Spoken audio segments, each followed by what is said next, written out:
Berikut daftar-daftar bank yang secara resmi bekerja sama dengan pinjol. Assalamualaikum warahmatullahi wabarakatuh. Apa kabar teman-teman semuanya? Semoga semua dalam keadaan sehat walafiat ya. Di hari weekend ini semoga makin kuat mental, abaikan semua teroran DC dan tetap waras. Nah oke teman-teman, kali ini saya akan membahas tentang 75% pinjol dikuasai oleh bank. Ini yang harus kalian persiapkan. Nah, bank-bank apa saja itu kita akan bahas secara tuntas. Tapi sebelumnya saya harapkan kalian semuanya sudah subscribe channel ini agar channel ini terus berkembang dan dapat memberikan informasi terbaik buat kalian yang galbay. Oke teman-teman, ini dia buat kalian.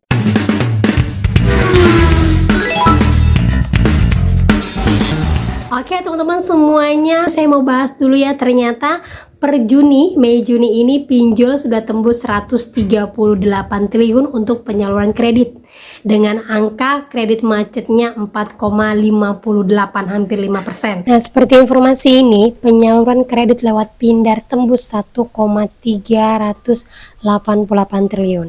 Data industri mencatat bahwa sejak penyelenggara Pindar mulai beroperasi, total akumulasi penyaluran mencapai 1,3 triliun dengan lebih 169 juta borrowers. Nah, buat kalian yang masih juga terus-terusan galbay, kan harus tahu ternyata banyak para lender-lender individu yang semuanya menjadi orang kaya mendadak karena menerima laba hampir 3,33 triliun dari laba pinjol yang sudah kalian gunakan. Nah, seperti ini informasinya, masyarakat kaya jadi lender di pinjol.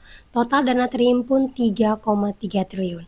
Kepala Eksekutif Pengawasan Lembaga, Bapak Agus pun mengatakan lender individu masih menjadi salah satu sumber pendanaan penting dalam ekosistem Pindar dengan terkumpul sebanyak 3,33 triliun pada April 2026. Bahkan bagaimana antusiasnya mereka untuk menanamkan saham mereka, untuk menanamkan uang mereka di pinjol karena labanya informasinya hampir triliunan untuk lender-lender individu. Nah itu dia teman-teman ya, jadi miris ya, yang kaya makin kaya, yang miskin yang makin anjlok aja.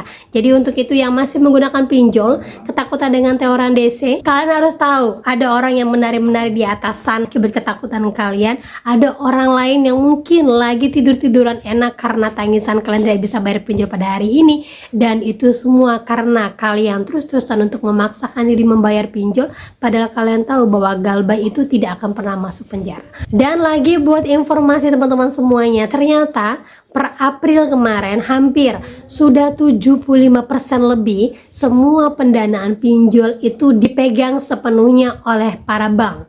Berarti sekitar ada 25% yang hanya dipegang oleh lender individu. Dan berikut informasinya, perbankan kuasai 75,59% pendanaan industri Pindar. Nilainya tembus 62,25 triliun. Berikut daftar-daftar bank yang secara resmi bekerja sama dengan pinjol. Bank BNI, BRI Permata, BCA, Kep Hana Bank, Bank Mandiri, Bank Raya, Amar Bank, Bank Neo, Sibank, Bank BTPN, Oke Bank, DBS Bank, Alo Bank, dan terakhir adalah Bank Mega. Nah itu dia teman-teman ya, untuk deretan bank-bank yang memang sudah kita ketahui bahwa mereka menaungi pinjol ataupun paylater-paylater serta multiguna yang ada di Indonesia. Jadi buat kalian yang ada galbay di sini perlu perhatikan, ada beberapa poin yang harus kalian persiapkan ketika kalian galbay karena ini menyangkut perbankan. Sebenarnya sudah lama sih teman-teman ya, dari tahun-tahun sebelumnya sudah memang ada banyak bank-bank yang kerjasama dengan pinjol, tapi di tahun 2026 ini lebih tinggi lagi animo bank untuk menarik semua pinjol-pinjol masuk ke dalam lini perusahaan perbankan. Jadi yang harus kalian persiapkan itu adalah yang pertama, buat kalian-kalian yang galbay, kalian wajib pisahkan nama anak kalian. Ya, nama anak kalian yang sudah punya KTP. Kebetulan ini kan ada yang tamat sekolah kan ya, sudah punya KTP, otomatis akan terbit KK terbaru. Jadi pisahkan, keluarkan nama anak kalian dari KK kalian. Untuk apa? Biar nantinya kalau ada DC-DC yang rese, kalau kalian misalnya mau melakukan pinjaman ke bank, tidak akan ada sangkut pautnya dengan kalian. Gitu teman-teman ya. Kemudian lagi, nah kan wajib tahu kalau seandainya ada ancaman DC mengatakan bahwa nanti data akan dibekukan, nanti uang akan dibekukan karena ini kerjasama dengan perbankan.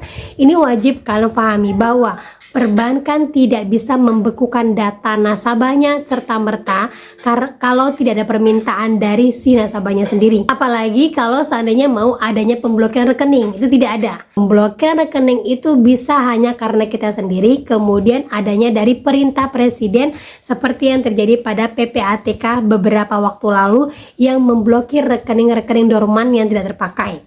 Itu teman-teman ya. Nah, hal yang paling penting lagi yang perlu kalian ketahui bahwa kalau seandainya tahu bahwa pinjol tersebut bekerja sama dengan bank yang mau kalian tuju, kalian masih tetap aman untuk buka rekening di sana. Itu yang paling penting saat ini. Karena apa? Kalau sudah semuanya beralih kepada perbankan, otomatis akan ada regulasi-regulasi baru. Ya, tapi yang perlu saya pastikan di sini adalah tidak perlu terlalu takut untuk pinjol-pinjol yang kerjasama dengan bank seperti ini. Karena yang pertama, hutang perdata itu tidak akan bisa masuk ke dalam penjara. Kemudian tidak bisa masuk ke ranah hukum hutang yang di bawah dari 1 miliar ataupun hutang-hutang kecil lainnya. Yang ketiga, kalian masih bisa hidup layaknya seperti biasa. Tidak ada ancaman yang benar-benar terjadi seperti yang disebutkan pada DC, karena sejatinya yang disebutkan pada DC hanya untuk menakutin kalian dan membuat mental kalian down. Itu saja teman-teman ya. Nah, oke, itu dia informasi yang bisa saya sampaikan buat kalian. Semoga informasi menjadi mood booster, semangat baru di hari weekend, dan akhir kata saya ucapkan Assalamualaikum warahmatullahi wabarakatuh.